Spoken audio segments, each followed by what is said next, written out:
Class 9th और 10th boards, JEE, NEET जैसे exams की बेहतरीन तैयारी करवाई जाएगी इंडिया के बेहतरीन टीचर्स के द्वारा। तो अभी ज्वाइन कीजिए करवेल एप्लीकेशन को और कीजिए अपनी तैयारी को शुरू।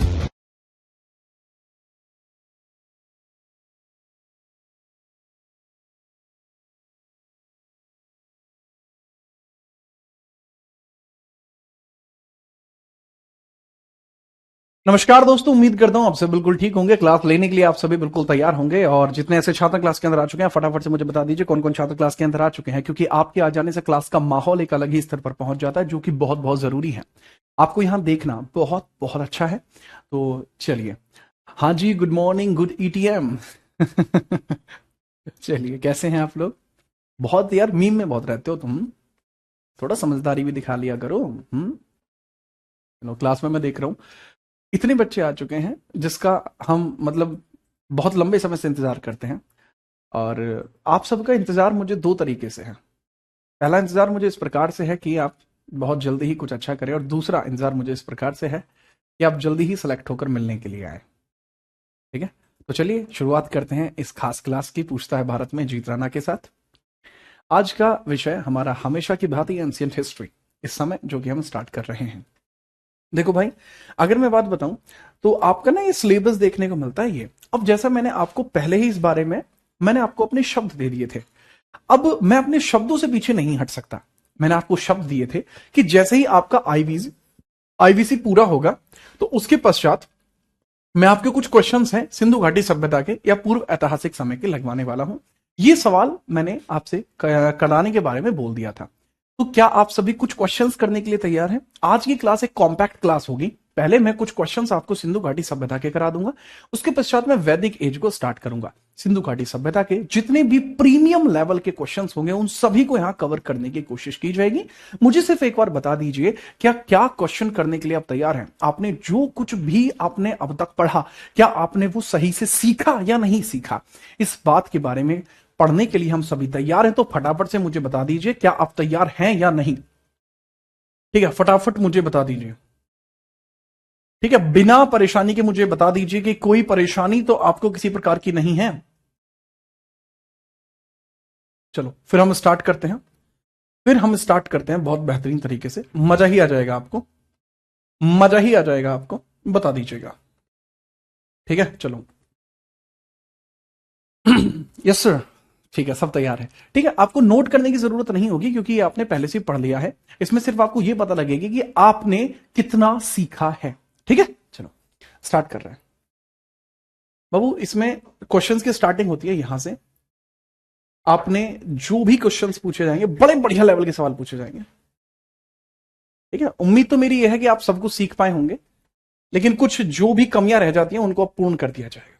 ये लीजिए, ये रहा एकदम क्लासिक लेवल के सवालों का बखीरा आपके सामने। बताइए, पूछा जा रहा है, ये पहला प्रैक्टिस सेशन है, साथ में वैदिक एज को स्टार्ट करेंगे जस्ट इसके बाद। पहला क्वेश्चन आपके सामने आया, सिंधु घाटी सभ्यता के निम्नलिखित स्थलों में से कौन सा पंजाब भारत में स्थित है? कौन सा ऐसा है जो पंजाब भारत में स्थित है? बनावली, बालू, कोटदीजी और रोपड़। तो इसमें से पूछा जाता है कि ऐसा कौन सा है जो पंजाब भारत में स्थित है। मनुष्य के साथ कुत्ते के साक्ष्य कहां से मिले? यहीं से मिले। मनुष्य के साथ कुत्ते के साक्ष्य, मनुष्य के साथ कुत्ते के साक्ष्य भी यहीं से मिले। कुत्ते के साक्ष्य भी यहीं से मिले, साक्ष्य भी यहीं से मिले।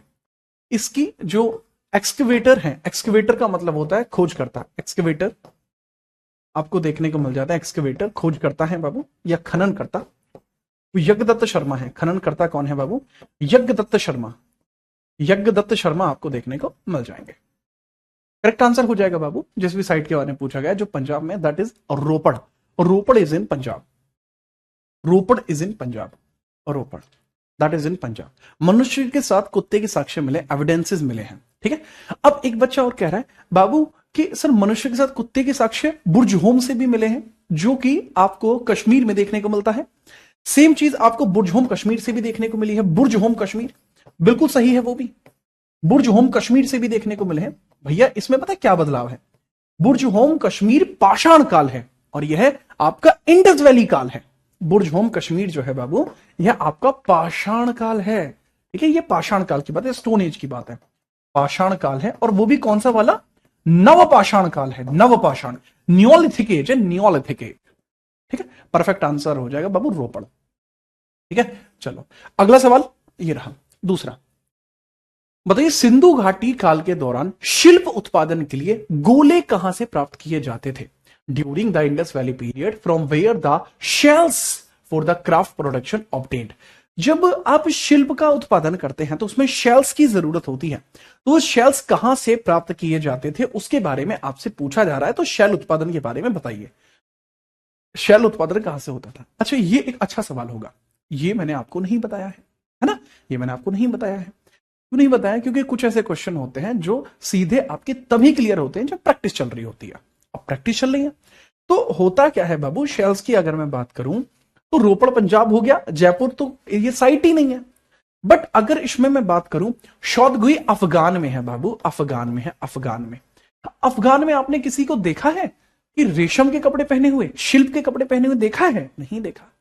दरअसल इसके अंतर्गत सिंधु घाटी सभ्यता के जो शिल्प उत्पादन के लिए गोले या शेल्स प्राप्त होते थे, डिजाइनिंग के लिए गोले प्राप्त होते थे, वो गुजरात से प्राप्त होते थे। गुजरात में नागेश्वर में, नागेश्वर गुजरात से प्राप्त होते थे। कहां से प्राप्त होते थे? नागेश्वर गुजरात से प्राप्त होते थे। बहुत ही बेहतरीन सवाल आपको देखने को मिलता है। अब मैं आपसे एक सवाल पूछता हूं, इसमें रिटन फॉर्मेट में, रिटन फॉर्मेट में आपसे मैं एक सवाल पूछता हूं, वो बहुत बेहतरीन सवाल आपका रहेगा, पाषाण काल के आसपास का सवाल होगा और बड़ा ही बेहतरीन सा सवाल आपका होगा। ठीक है, चलो तो आप मुझे यहां पर एक क्लियर सभ्यता बताएंगे, ठीक है, कि बहुत बेहतरीन तरीके से आपको बताना होगा कि भाई सबसे प्राचीन काल कौन सा है? दैट इज पूरा पाषाण। तो ऑस्ट्रिच के साक्ष्य या ऑस्ट्रिच के अंडों के साक्ष्य, यह है, इसके बारे में पूछा जा सकता है। ऑस्ट्रिच ऑस्ट्रिच ऑस्ट्रिच के साक्ष्य किस काल से मिले हैं? किस काल से मिले हैं? काल से मिले हैं, यह सवाल आपसे पूछा जाता है, किस काल से मिले? तो जो ऑस्ट्रिच के एविडेंसेस हैं, एविडेंसेस ऑफ ऑस्ट्रिच हैं, तो वो किस टेन्योर से मिले हैं? बताइए। ऑप्शन बताता हूं, पुरा पाषाण, मध्य पाषाण या नवपाषाण? पुरा पाषाण, नवपाषाण या मध्य पाषाण? नवपाषाण या मध्य पाषाण? मध्य पाषाण, तो बताएं। या फिर इसमें पूछा जा सकता है ताम्रकाल। तो फटाफट से मुझे बताइए कि ऑस्ट्रिच के एविडेंस कहां से मिले हैं? सर ये हड़प्पा का है? नहीं बाबू, ये हड़प्पा से पहले का, ये हड़प्पा है। नागेश्वर का जो काल है, जी हां, ये नागेश्वर का जो काल है, ये आईवीसी का है, इंडस वैली सिविलाइजेशन का। ये मुझे बताइए, ये मिले हैं पूरा पाषाण से, पैलियोलिथिक एज से, पूरा पाषाण से, पैलियोलिथिक एज से। अच्छा, एसएससी के एग्जाम में एक सवाल आया, उस सवाल के आने की कोई तुक नहीं थी, पर वह सवाल आया। आने की कोई तुक नहीं थी, सवाल मैं कहूंगा कि बहुत गलत सवाल पूछा गया, ऐसा सवाल नहीं पूछा जाना चाहिए, पर पूछा गया। सवाल था कि कपास की खेती कितने वर्ष पूर्व हुआ करती थी? कपास की खेती, कपास की, अबे ऑस्ट्रिच को इंग्लिश में क्या लिखूं? शुतुरमुर्ग है? ले शुतुरमुर्ग, शुतुरमुर्ग। यार यो छोरा नहीं माना कती। कपास की खेती कितने वर्ष पहले होती थी? कपास की खेती कितने वर्ष पहले, वर्ष पहले होती थी? अच्छा, ऐसा सवाल नहीं पूछा जाना चाहिए था कि भाई कॉटन हॉर्टिकल्चर कब होता था, बट ये पूछ लिया जाता है। ठीक है, याद रखना। तो इसमें पूछा जाए कि भाई कपास की खेती कितने वर्ष पहले होती थी, तो ये 7000 बीसीई, 7000 बीसीई इसका करेक्ट आंसर होता है। ऐसे सवाल नहीं पूछे जाने चाहिए थे, बट यह सवाल पूछे गए हैं।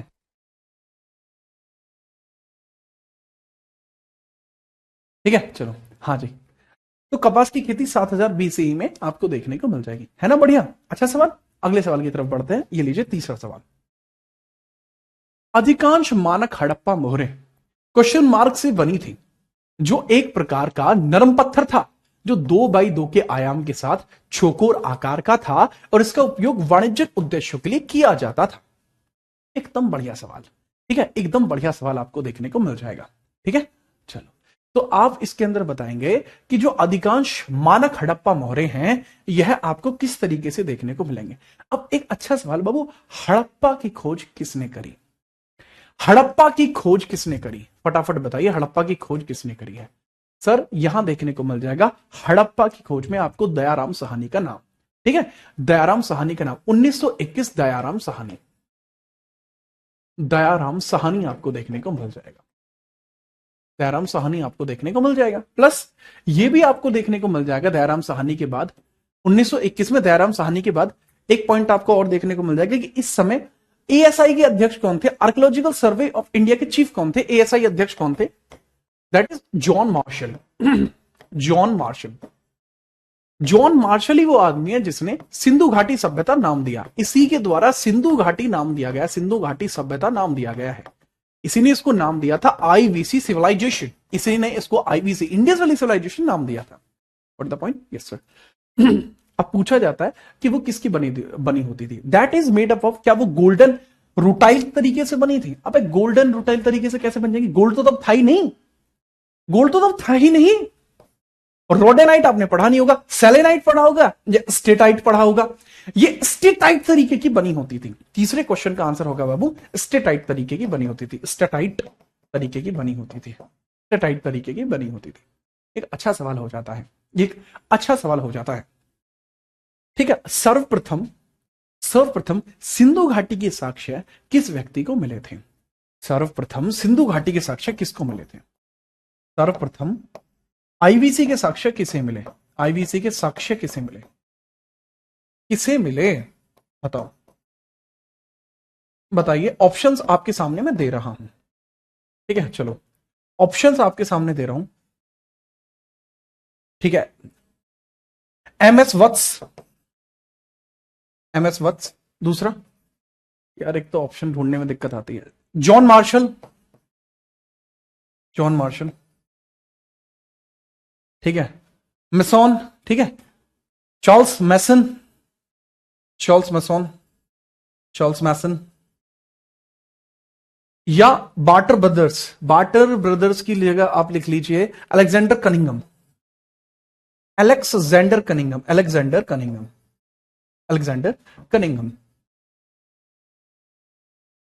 बाबू जी अपने हिंदी वाले छात्र टेंशन मत लेना बाबू, नाम दोनों का सेम ही होता है। इसका आंसर क्या होगा? ठीक है, चलो इसका करें बर्टन ब्रदर, बर्टन तो मैंने काट दिया ना, नाम नहीं लिखा मैंने बर्टन का, ठीक है, चलो तो करेक्ट आंसर होगा इसका चार्ल्स मेसन, करेक्ट आंसर होगा बाबू इसका चार्ल्स मेसन। सर आपने तो चार्ल्स मेसन बताया ही नहीं था, अभी रुक जाओ। दरअसल इन सभी चीजों के बारे में मैंने विस्तृत अध्ययन पहले ही कर दिया है आप लोगों के समक्ष। जैसे अगर मैं चार्ल्स मेसन की ही चर्चा करूंगा कि सिंधु घाटी सभ्यता के बारे में जो इसका उल्लेखीकरण किया गया है, यह 1826 में चार्ल्स मेसन के द्वारा किया गया है, ठीक है।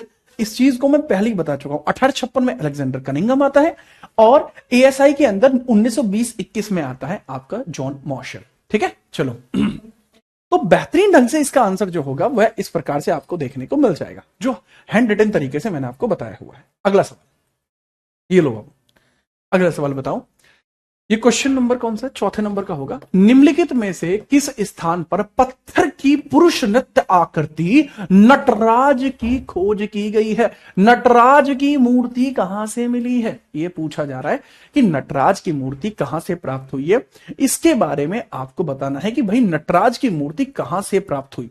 फटाफट बताइए नटराज की जो मूर्ति है वो कहां पर प्राप्त हुई है, ठीक है। फटाफट बताइए नटराज की मूर्ति बाबू कहां पर प्राप्त हुई है, बताओ नटराज की मूर्ति कहां पर प्राप्त हुई है। दरअसल ये नटराज की मूर्ति नहीं है, नटराज जैसी मूर्ति है, नटराज जैसी मूर्ति आपको यह देखने को मिल जाएगी, ठीक है। तो हालांकि एक अच्छा सवाल है, बहुत बार यह पूछा भी जाता है, इसी वजह से मैं आपसे पूछ रहा हूं। क्वेश्चन क्या कह रहा है, क्वेश्चन को समझिए। At which of the following place was the stone male dancing figure Nataraja was discovered in IVC? बताइए, बहुत बेहतरीन, ठीक है। चलिए ठीक है, चलो देखो बाबू, जितने भी बालक इसमें हड़प्पा कह रहे हैं बात को समझो, इसके अंदर मोहनजोदड़ो नहीं है, इसके अंदर हड़प्पा आंसर है। जो ब्रॉन्ज डांसिंग गर्ल है ना बाबू, that is Harappa, that answer is Harappa, not Mohenjodaro. Mohenjodaro नहीं है। अब इसको भी मैं देखो एक्सप्लेन करने के लिए मैं रेफरेंस ले सकता हूं पुराने अपने साक्ष्यों का, ठीक है। हड़प्पा के अंतर्गत मैं साक्ष्यों का जो मटेरियल है वो ले सकता हूं, ठीक है, याद रखना। हड़प्पा के अंदर बाबू इसका चित्रण आपको देखने को मिल जाएगा, नॉट इन मोहनजोदड़ो। हड़प्पा में इसका चित्रण आपको देखने को मिला था, ठीक है, याद रखना, हड़प्पा में ही इसका चित्रण आपको देखने को मिलता है। हड़प्पा हड़प्पा के अंदर मिलता है, क्योंकि मोहनजोदड़ो के अंदर तो नर्तक की मूर्ति मिलती है, नर्तक की मूर्ति मिलती है, नर्तक की मूर्ति, नर्तक की मूर्ति मिलती है, तो दैट इज डिफरेंट। ठीक है, चलो नेक्स्ट याद रखना। अगला पूछा है, निम्नलिखित में से कौन सा स्थल सिंधु घाटी सभ्यता का हिस्सा नहीं है? ये बहुत आसान हो जाएगा, जो सिंधु घाटी सभ्यता का हिस्सा नहीं है वो बता दीजिए। इसमें से कौन सा सिंधु घाटी सभ्यता का नहीं है, फटाफट बता दीजिए। कौन सा इसमें सिंधु घाटी सभ्यता का हिस्सा नहीं है, बिना परेशानी के बता दीजिए कि सर जी ये सिंधु घाटी सभ्यता का नहीं है, बिना परेशानी के बताइए। ठीक है, चलो बताइए। अच्छा ये मुझे बताइए, चावल के प्रथम साक्ष्य कहां से मिले हैं और गेहूं के प्रथम साक्ष्य कहां से मिले हैं? ये अच्छा सवाल है बाबू। अच्छा इस सवाल का जवाब दे दूं, ये कौन सा सवाल है, 5वां है ना? हाँ, तो इसका आंसर हो जाएगा उरुक, उरुक हो जाएगा, उरुक, क्योंकि हड़प्पा आपने पढ़ा, लोथल पढ़ा, मोहनजोदड़ो पढ़ा, लेकिन उरुक आपने नहीं पढ़ा। मुझे ये बताइए कि सबसे पहले गेहूं के प्रथम साक्ष्य कहां से मिले? गेहूं के प्रथम साक्ष्य, गेहूं के प्रथम साक्ष्य कहां से मिले हैं? साक्ष्य कहां से मिले हैं? तो गेहूं की बेसिकली एग्रीकल्चर होती थी, agriculture of wheat, agriculture of wheat, agriculture of exactly जौ और गेहूं, डायरेक्टली जौ और गेहूं। जौ के प्रथम साक्ष्य मुझे बताएं। कुछ स्थानों पे इसी को गेहूं कहकर भी संबोधित किया गया है, गेहूं के प्रथम साक्ष्य, जौ के प्रथम साक्ष्य। चावल के प्रथम साक्ष्य कहां से मिले वो भी मुझे बताइए। चावल के प्रथम साक्ष्य, पहला एविडेंस जो मिला है इन सब का, ये कहां और कहां से मिला है? देखो मेहरगढ़ से मिलते हैं बाबू, मेहरगढ़ से मिलते हैं जौ या गेहूं के प्रथम साक्ष्य, ये मिलते हैं मेहरगढ़ से। मेहरगढ़, मेहरगढ़ आपको देखने को मिलता है इन पाकिस्तान, पाकिस्तान में पहुंचे, ठीक है, तो दैट इज। अब चावल के प्रथम साक्ष्य आपको देखने को मिलते हैं सर जी, ये हमें देखने को मिलता है कोल्डी हवा, कोल्डी हवा में देखने को मिलता है। कौन सी हवा? कोल्डी हवा। कोल्डी हवा आपको देखने को मिलता है उत्तर प्रदेश इलाहाबाद में, इलाहाबाद में कोल्डी हवा में देखने को मिलता है, कोल्डी हवा, कोल्डी हवा में देखने को मिलता है। ठीक है, परफेक्ट है, बहुत बढ़िया, बहुत बढ़िया, बहुत बढ़िया, ये होती है बातें। अगला सवाल ये लीजिए, छठवें क्वेश्चन का जवाब दीजिए। निम्नलिखित में से कौन सा स्थल शिल्प उत्पादन से जुड़ा हुआ नहीं है? कौन सा ऐसा है जो शिल्प उत्पादन से जुड़ा हुआ नहीं है, इसके बारे में पूछा है, जहां पर शिल्प का उत्पादन नहीं होता था। ठीक है, जो क्राफ्ट प्रोडक्शन है वो नहीं होता था, बताइए। ठीक है, बहुत बेहतरीन, ओके, थैंक यू। शिल्प उत्पादन के बारे में पूछा गया कि निम्नलिखित में से कौन सा ऐसा स्थान है जहां शिल्प उत्पादन नहीं होता था, फटाफट बताइए। ठीक है, चलो देखो, सबसे पहले मनुष्य के द्वारा शिकार किया जाता था, मतलब एक सवाल है, यह है पूरा पाषाण काल का सवाल है, पाषाण काल का सवाल है, पाषाण काल का, पाषाण काल का एक क्वेश्चन है, स्टोन एज का एक क्वेश्चन है कि मनुष्य अपना जीवन यापन शिकार पर चलाता था, इसके साक्ष्य हमें किस नदी घाटी में मिले हैं? बहुत बढ़िया सवाल लगा मुझे तो ये। पाषाण काल का एक सवाल है कि मनुष्य का जीवन, मनुष्य अपना जीवन शिकार से चलाता था, अपना जीवन शिकार से चलाता था, इसके साक्ष्य कहां मिले? शिकार से चलाता था, चलाता था, साक्ष्य कहां मिले? इसके साक्ष्य कहां मिले? इसके साक्ष्य कहां मिले? इसके साक्ष्य कहां मिले? किस नदी घाटी में? इस नदी घाटी में, इस नदी घाटी में, ये आपसे पूछा है। तो बाबू नदी घाटी आपसे पूछी जा सकती है, जैसे गंगा, गंगा नदी घाटी, नर्मदा नदी घाटी, सिंधु नदी घाटी, सिंधु नदी घाटी, या बाबू आपको देखने को मिलता है ब्रह्मपुत्र नदी घाटी, ब्रह्मपुत्र नदी घाटी। ठीक है, किस नदी घाटी में? Okay, so now we come on the topic, that is craft production कहां से नहीं मिला? मांडा से नहीं मिला, मांडा से नहीं मिला। मांडा ये कहां पे है सर? जम्मू एंड कश्मीर में देखने को मिलती है। दरअसल अगर मैं इंडस वैली सिविलाइजेशन की बात करूंगा तो इसका विस्तार इस प्रकार से 4 जगह है, तो यहां आपको मांडा देखने को मिलता है, Manda that is in Jammu and Kashmir. यहां पर दायमाबाद, दायमाबाद, दैमाबाद भी बोलते हैं, दैमा, दैमाबाद इसको बोला जाता है। दायमा बोल लीजिए, दैमाबाद बोल लीजिए। Daimabad, Daimabad is in Maharashtra. ठीक है, यहां आपको देखने को मिलता है आलमगीरपुर, अपना यूपी है। आलमगीर आपको देखने को मिलता है, आलमगीरपुर यूपी वाला। और यहां बलूचिस्तान है, बलूचिस्तान। तो यहीं पर आपको जो स्थान देखने को मिलता है दैट इज मांडा। यहां पे शिल्प के कोई भी प्रोडक्शन पॉइंट नहीं मिले। जबकि नागेश्वर, बालाकोट आपको देखने को मिलता है, पाकिस्तान और भारत के बॉर्डर पे बालाकोट है। चनहूदड़ो आपको देखने को मिलता है। ठीक है, यहां नागेश्वर गुजरात, एंड ये पाकिस्तान बॉर्डर पे, ये पाकिस्तान। ठीक है, तो पॉइंट है कि मांडा में ऐसा कुछ भी नहीं है। अब बहुत बेहतरीन सवाल, मनुष्य अपना जीवन शिकार से चलाता था, इसके साक्ष्य कहां मिले हैं? बाबू इसके साक्ष्य मिले नर्मदा नदी घाटी में। नर्मदा नदी घाटी में इसके साक्ष्य मिले हैं। सर ये कैसी बात होगी, नर्मदा नदी घाटी में कैसे मिल जाएंगे? ये तो बात ही नहीं हुई बाबू। ये बात कर रहा हूं मैं पाषाण काल की। ठीक है, और यहां पर सिंधु जो है वो सिंधु घाटी सभ्यता के टाइम पे डेवलप हुआ है। तो कहने की बात ये हुई कि शिकार के साक्ष्य तो नर्मदा नदी घाटी से ही मिलेंगे, नर्मदा नदी घाटी से ही मिलेंगे। ठीक है, चलो अब इसके बारे में आप बहुत बेहतरीन तरीके से याद रखेंगे। ठीक है, बहुत बेहतरीन याद रखेंगे। चलिए आगे बढ़े। ये आपको समझ में आया है मैटर? तो बताइए, अगर ये मैटर आपको समझ में आया फटाफट बताइए, फटाफट से बताओ।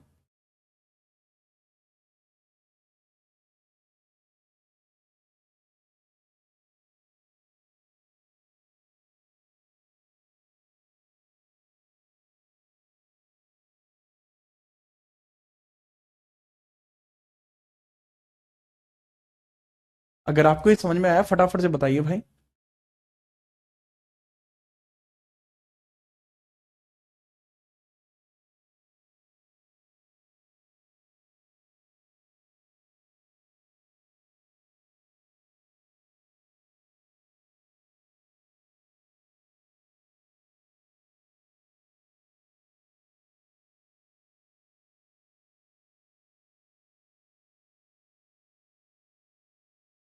ठीक है, चलो आगे बढ़े। चलो, राधे राधे सर जी, आकाश बालक की तरफ से ठीक है आकाश, ले भाई 7वां सवाल संभालो, ये संभालिए। 1944 में किसने भारतीय पुरातत्व सर्वेक्षण के महानिदेशक का पद संभाला और हड़प्पा की खुदाई का काम संभाला? दरअसल 1944 का जो क्वेश्चन है ये बहुत बार बन जाता है। यूजुअली तो सवाल बनता है किस चीज का, या तो 1861 का बनेगा, है ना, या फिर बनेगा 1921 का, या बनेगा 1944 का। दरअसल 1944 का इस कारण से बनता है क्योंकि भारत देश की आजादी समीप थी, जिस कारण से इसमें परिवर्तन आए। तो आपसे सवाल बन सकता है, तो आप बताइए इस समय कौन था? कौन था? तो राखलदास बनर्जी, आरडी बनर्जी मोहनजोदड़ो के कारण जाने जाते हैं। 1922 में इन्होंने मोहनजोदड़ो का उत्खनन किया था। मोहनजोदड़ो का उत्खनन इन्होंने किया था। मोहनजोदड़ो का उत्खनन इन्होंने किया था, का उत्खनन किया था। ठीक है बाबू, याद रखना, मोहनजोदड़ो का उत्खनन इन्होंने किया था। जॉन मार्शल, ये इस समय एएसआई के चीफ थे, लेकिन 1944 में ये नहीं थे। बाबू यार जॉन मार्शल कैसे हो जाएंगे मुझे ये बताओ, ये 1921 में थे, तब कैसे हो जाएंगे? 1919 में बने थे, तो 1921 के में थे जब हड़प्पा की खोज हुई, जब हड़प्पा के बारे में हमें पता लगा, जो दयाराम ने पता लगाया था, दयाराम साहनी ने पता लगाया था, है ना, हड़प्पा की खोज 1921 में। तो करेक्ट आंसर इसका क्या हो जाएगा? करेक्ट आंसर इसका हो जाएगा रैम व्हीलर। रैम व्हीलर आपको देखने को मिल जाएगा। The perfect answer is RAM wheeler. RAM wheeler हो जाएगा इसमें। ठीक है, याद रखिए 7वें का। नेक्स्ट, निम्नलिखित में से कौन सा जानवर हड़प्पा सभ्यता की मोहरों पर अक्सर देखा जाता था? अच्छा, इसमें ना सवाल लिखने वाले ने गलती करी है, इसको ऐसे नहीं लिखना चाहिए था, इसको लिखना चाहिए था मुख्यतः देखा जाता था। अक्सर का क्या मतलब है? अक्सर इन राहों में अनजाने मिलते हैं, मुख्यतः, मुख्यतः। ठीक है, मुख्यतः बताइए। देखो कई बार ना कई अलग अलग बातें कही जाती हैं, तो आपको कोई भी सवाल इतना देखना है, इतना देखना है कि वो आपको सवाल पूर्णतः याद हो जाए। तो मैंने आपको एक फोटो दिखाया था, ठीक है, अब इसको ना थोड़ा ध्यान से देखना। अच्छा, इसका करेक्ट आंसर अगर मैं बात करूं, सबसे ज्यादा बैल दिखता था, लेकिन अब मैं आपसे एक और सवाल पूछता हूं, अब मुझे बताइए कौन नहीं दिखता था? कौन हड़प्पा मोहरों पर नहीं था? हड़प्पा मोहरों पर नहीं था, पर नहीं था, नहीं था, ये मुझे बताइए। तो यहां आपको बताना है कौन हड़प्पा मोहरों पर नहीं था। पहला, आपको अगर मैं बात बताऊं, हड़प्पा मोहरों पर नहीं था, हाथी, चीता, हिरण, हाथी, चीता, हिरण, बैल या अश्व। अश्व माने घोड़ा। कौन नहीं था पूछा है, ठीक है। चलिए दूसरा, एक क्वेश्चन हो गया, एक और क्वेश्चन बताइए। सबसे पवित्र मोहर किस देवता की थी? मोहर किस देवता की थी? किस देवता की थी? की थी, आपको बताना है। सबसे पवित्र मोहर किस देवता की थी? आपके सामने ऑप्शन है, पशुपति, उर्वरकता देवी, या पशुपति श्री कृष्ण, कृष्णा जी, कृष्णा जी, सी इंद्र, या डी हो जाएगा इसके अंदर ब्रह्मा जी, ब्रह्मा जी, या वायु मान लीजिएगा, ठीक है। तो आपको बताना है। अब मैं आपको यहां पर दिखाता हूं बहुत बेहतरीन तरीके से जो मोहर आपको यहां देखने को मिली थी। हालांकि मैं मोहर दिखाने के पक्ष में नहीं था, बट चलो कोई नहीं, आप चिल्ड्रन हो तो मैं बता देता हूं। ये मोहर आपको यहां देखने को मिल रही है, ये मोहर आपको यहां देखने को मिल रही है, ठीक है। अब इस मोहर के रिलेटेड मैंने ऊपर आपको डेटा बताया भी हुआ है, इस मोहर के रिलेटेड मैंने डेटा आपको ऊपर बताया भी हुआ है। ये रहा, ठीक है। चलो, तो यहां आपको मोहर देखने को मिल रही है। राइट साइड गेंडा भैंसा, लेफ्ट साइड हाथी बाघ, और बीच में हिरण और पशुपति भगवान, ये आपको देखने को मिल रहे हैं, ठीक है। इसको बहुत ध्यान से समझना, दिमाग लगाओ, दिमाग। कितने मोहरों पे कितने जानवर है? 5 जानवर हैं। गेंडा, तो इसको याद रखने का तरीका है हाथी, चीता, गेंडा, भैंसा और हिरण। हाथी, चीता, गेंडा, भैंसा, हिरण, हाथी, चीता, गेंडा, भैंसा, हिरण, ठीक है। अब इसमें क्या है, क्या इसमें कहीं, इसमें जो भी आपने क्वेश्चंस देखा, इस क्वेश्चन के हिसाब से अब आप इसको अटेम्प्ट अगर करोगे इस क्वेश्चन को, तो इसमें एक चीज है जो कॉमन है कि भैया, एक चीज मैंने आपको और भी बताई थी, ये लोग अश्व से परिचित नहीं थे, इन्हें घोड़े होते हैं ये पता ही नहीं था। तो यहां इन्हें घोड़े होते हैं पता ही नहीं था, अश्व इसमें करेक्ट आंसर हो जाएगा।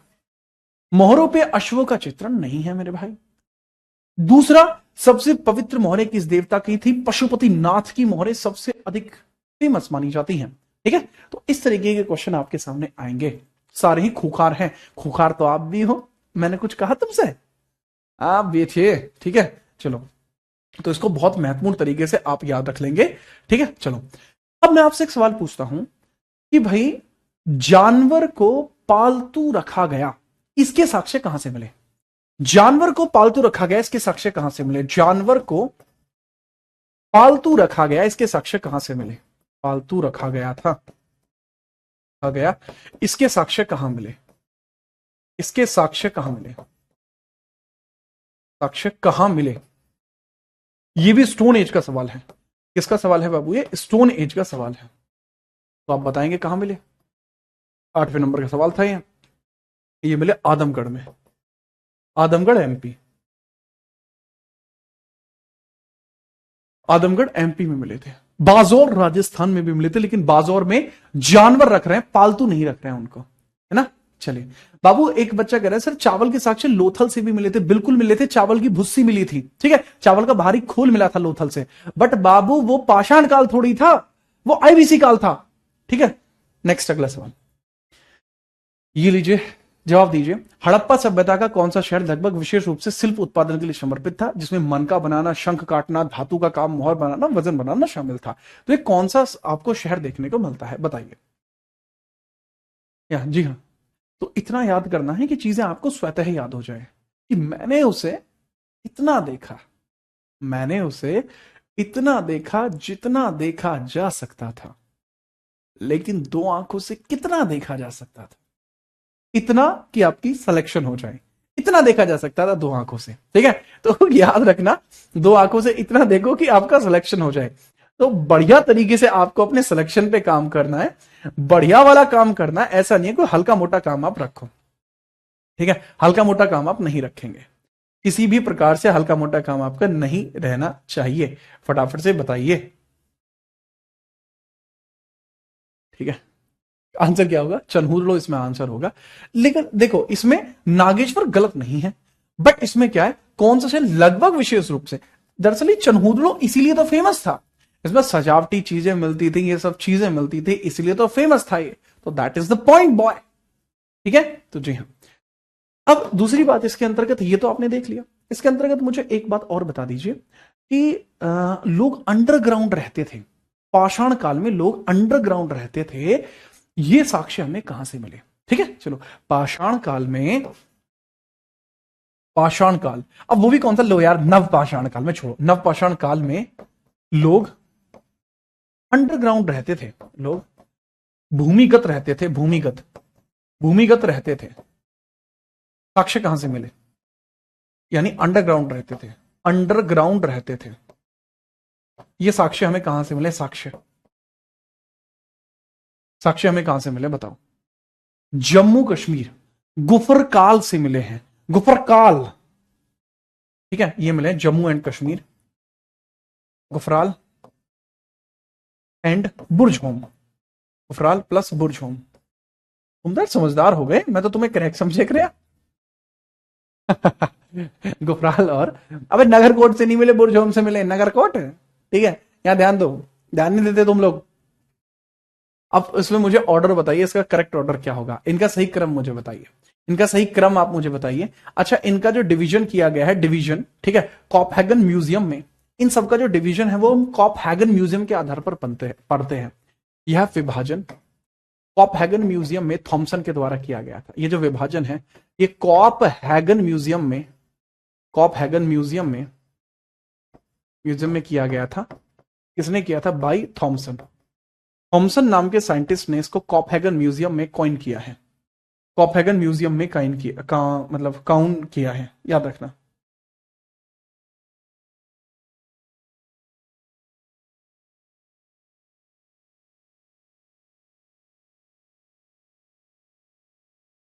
ठीक है, चलो, एक ही कब्र में तीन इंसान, एक ही कब्र में तीन इंसान कहां से पाए गए हैं, एक ही कब्र में तीन इंसान कहां से पाए गए। अच्छा, इसमें पुरा पाषाण, मध्य पाषाण, नव पाषाण, एक ही कब्र में तीन इंसान कहां से पाए गए हैं, बताइए। मैंने ये चीज बताई है आपको, पाषाण काल में एक ही कब्र में तीन इंसान कहां से पाए गए हैं।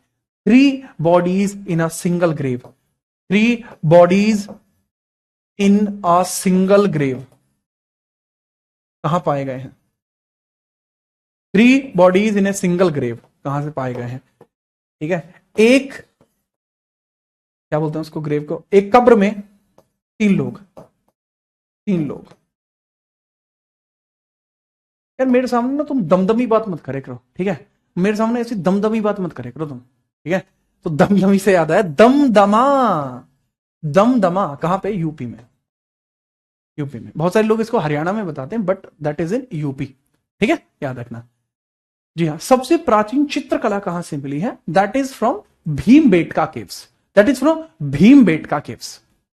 ठीक है, जी हाँ, ठीक है। चलिए नेक्स्ट, अगला सवाल ये लीजिए, हड़प्पा सभ्यता में मोतियों को बनाने के लिए किस सामग्री का उपयोग किया जाता था। सबसे ज्यादा जो मोती बनाए जाते थे हड़प्पा सभ्यता में, वो किस चीज के बने होते थे।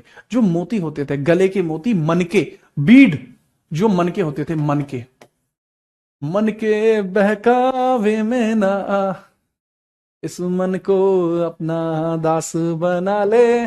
मुझे ये बताइए, मन का जो होता है ना, मन का, ये उसको बोलते हैं बीड। तो बीड बनाने के लिए किस चीज का यूजेज किया जाता था, इसके बारे में आपसे पूछा जा रहा है, फटाफट बताइए। ठीक है, बहुत बेहतरीन तरीके से बताइए, क्या इसका आंसर होगा, क्या इसका आंसर होगा, क्या इसका आंसर होगा।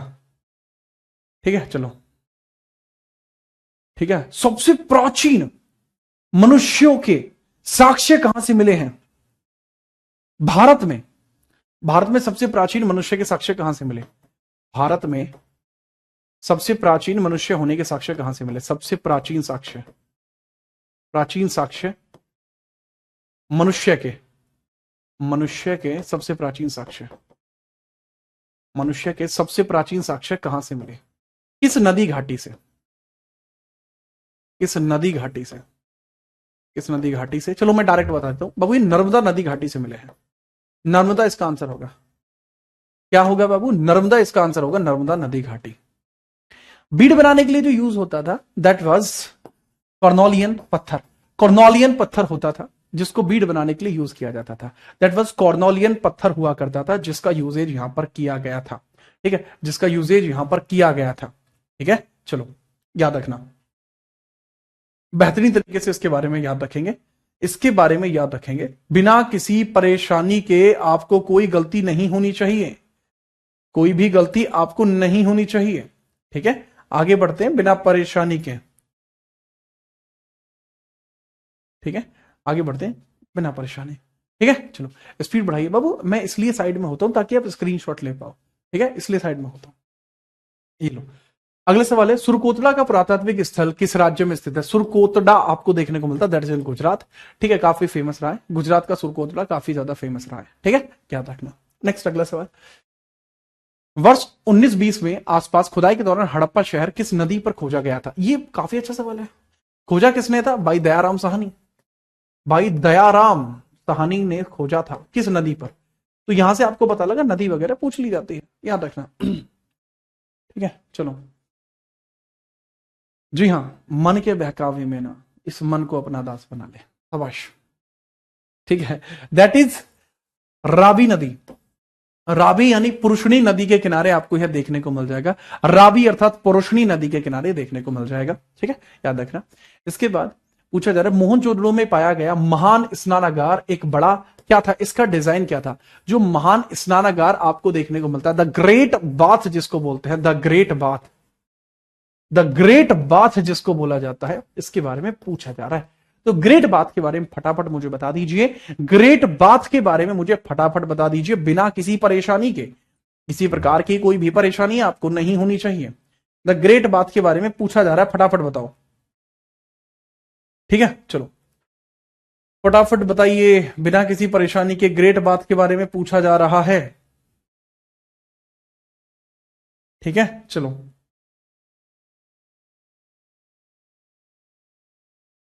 11/7 2.43, मैंने बोला था ना 11 × 7 × 2.43, that was rectangular in shape, आयताकार था, आयताकार था, रेक्टेंगुलर था। 11/7 2.43, 11/7 2.43, ये इसके डायमेंशंस हैं, ये इसके डायमेंशंस हैं बाबू, रेक्टेंगुलर है।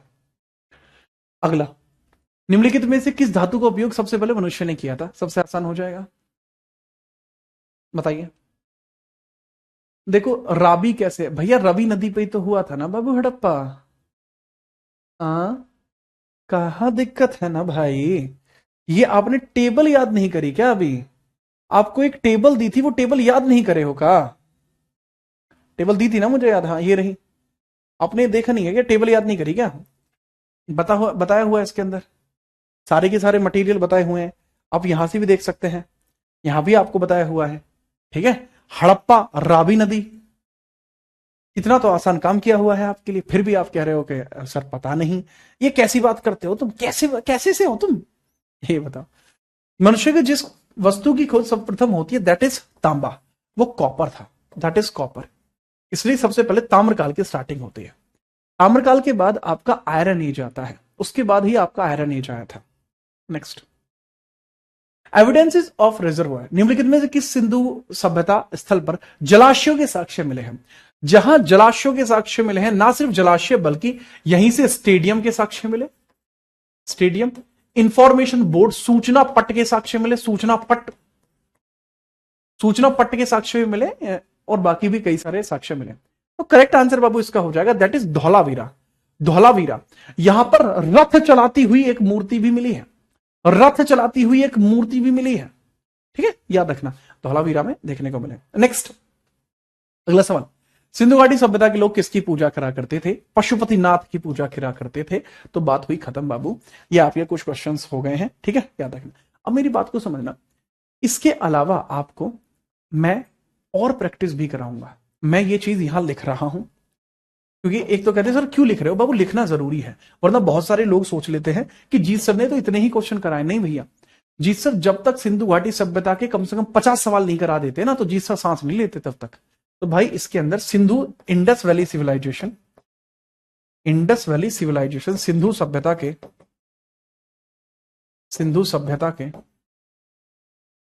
50 अन्य प्रश्न, 50 अन्य प्रश्न ठीक है, प्रैक्टिस सेशन में कराए जाएंगे, प्रैक्टिस सेशन में होंगे, प्रैक्टिस सेशन में होंगे। ठीक है, प्रैक्टिस, ये मैं शब्द दे रहा हूं आपको, ये प्रैक्टिस सेशन में होंगे जो वाईटी तथा ऐप में भी मिलेगी, में भी रहेगी, भी होगी। और वाईटी आप जानते ही हैं, जीत राणा जीएस आप वहां पर ज्वाइन कर सकते हैं, तो उसको वहां हम कर लेंगे। उसके बाद आपकी तैयारी और बेहतर हो जाएगी। ये क्लास सिर्फ इसलिए थी ताकि आप जो इतना भूले हो ना सप्ताह भर में, तो वो सारे के सारे आप अपने दिमाग पे बिठा लो। ठीक है, चलिए, ठीक है, अब बढ़िए आगे। ठीक है, अब हम बात करते हैं, यहां से स्टार्टिंग करते हैं आज से वैदिक काल की। तो हेडिंग डाल लीजिए वैदिक एज। स्टार्टिंग कर रहे हैं बाबू वैदिक काल की, हेडिंग डालिए। सर 100 करवाइए। तुषार ने कहा है, अब तुषार भाई तुम भी क्या ही याद रखोगे, जाओ जाओ भाई तुषार, क्या ही याद रखोगे तुम भी, जाओ। 100 क्वेश्चन कराऊंगा आईवीसी और स्टोन एज के, जा और बता। ठीक है बाबू, बहुत अलग लेवल है। ठीक है, मुझे क्वेश्चंस के लिए किसी पर निर्भर नहीं होना पड़ता, आई जनरेट दैम। ठीक है, ये लीजिए वैदिक काल, हेडिंग डाल लीजिए वैदिक एज। अब डिजाइन देखिए, वैदिक एज स्टार्ट कर रहे हैं।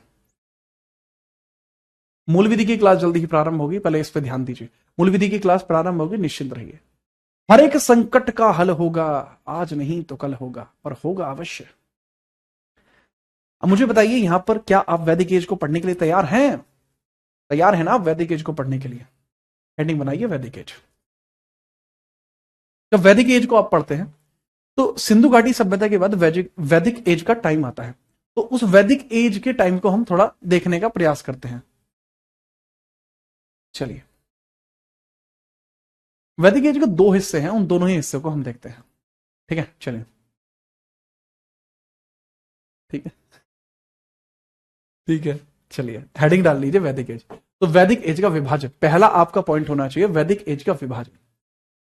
वैदिक एज का विभाजन, विभाजन।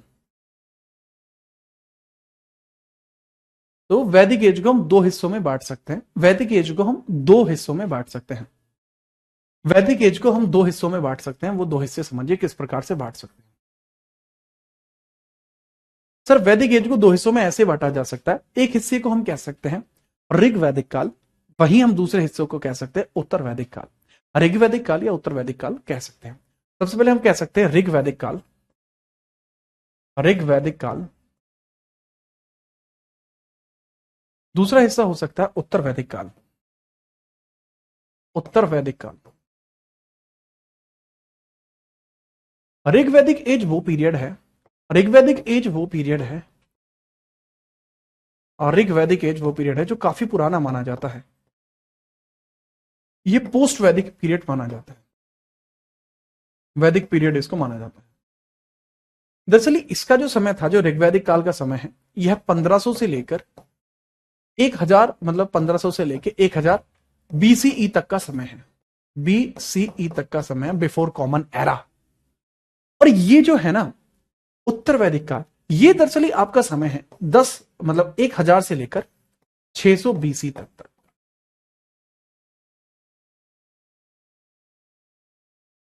हो गया स्टार्ट? ठीक है, तो सवाल आता है बाबू आपके सामने कि वेद क्या है। मैंने पूछा था कि क्या है वेद, क्लास अटक गई थी, एक टेक्निकल ग्लिच आ गया था भैया। अब उम्मीद करता हूं आपके पास तक मेरी आवाज पहुंच रही होगी, क्या आप मेरी बात को सुन पा रहे हैं? अरे भाई अब तो चल गई है क्लास। हे हे प्रभु कृष्ण जगन्नाथम परमानंदम, ये क्या हुआ? चल गई क्लास। Check check.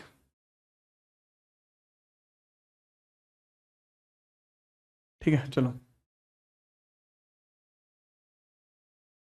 लाइव।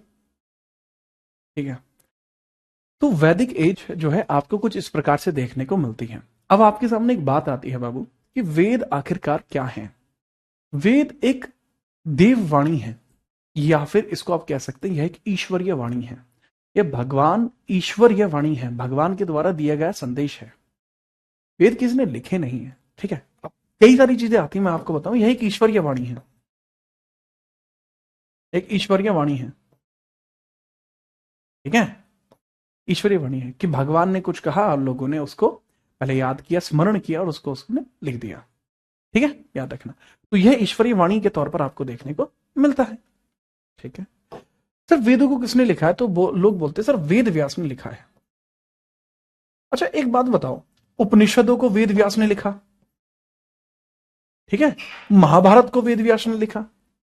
तो इतने सारे लोग जो है ना, ये मतलब इतनी सारी चीज इन्होंने, उपनिषद इन्होंने लिखे, वेद इन्होंने लिखे, और बाबू इनके द्वारा महाभारत लिखी गई। क्या एक आदमी इतनी सारी चीजें लिख सकता है? नहीं सर, एक आदमी तो इतनी सारी चीजें नहीं लिख सकता। तो सर फिर ये कैसे बात हुई? दरअसल वेदव्यास किसी व्यक्ति का नाम नहीं है। ऐसा स्वामी विवेकानंद जी कहते हैं कि वेद व्यास किसी एक व्यक्ति का नाम नहीं है। वेद व्यास वास्तविकता में कोई ग्रुप रहा होगा जिनके द्वारा वेदों को, उपनिषदों को, वेदांगों को और महाभारत जैसे बड़े बड़े ग्रंथों को लिखा गया होगा। ठीक है, इस कारण से माना जाता है कि यह वेद व्यास जो था एक फैमिली था जिनके द्वारा इस प्रकार की रचनाओं को अंजाम दिया गया। वेद ब्रह्मा जी ने नहीं लिखे हैं, ठीक है, असम ब्रह्मो बाबू, वेद ब्रह्मा जी ने नहीं लिखे हैं, वेद एक ईश्वरीय वाणी है। ठीक है, सर महाभारत गणेश जी ने लिखी है, उनको बताया किसने था लिखने के बारे में? संकलित कौन कर रहा था? ठीक है, तो ये चीजें होती हैं। तो यस, तो इस तरीके की बातें होती है और वेदों के आधार पर ही इस काल का विवरण होता है। इस काल में बहुत सारी संस्कृति, बहुत सारी स्मृतियां वो सब आएंगी। वेद जो डिपेंड करता है, ये जो वैदिक एज है, ये आर्यास पर डिपेंड करती है।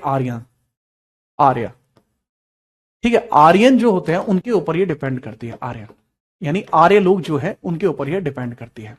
तो अभी आर्यंस कौन है, कैसे भारत में आए, उनके बारे में हम बात करेंगे।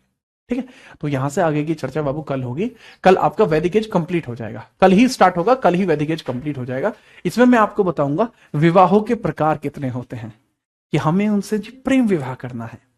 नहीं जी, हम विवाह में दहेज नहीं लेंगे। तो हाँ जी, हम तो विवाह में दहेज लेंगे, तो हम तो एक मूर्छित लड़की से विवाह कर रहे हैं जी। मूर्छित लड़की यानी जो अपने मतलब क्या बोलते हैं उसे, मतलब जग ना रही हो, मूर्छित हो गई, तो उससे विवाह करेंगे। है जी, हम तो जबरदस्ती करेंगे, इतना मारेंगे ना तेरे पापा पता लग जाएगी। सर दो विवाह का कॉन्सेप्ट है क्या? दो विवाह का कॉन्सेप्ट भी है। हाँ? ना मानेगा, ये ना मानेगा, ये ना माने, ये तो ब्याह करके ही मानेगा भाई आज। चलो चलिए, अब कल मिलते हैं।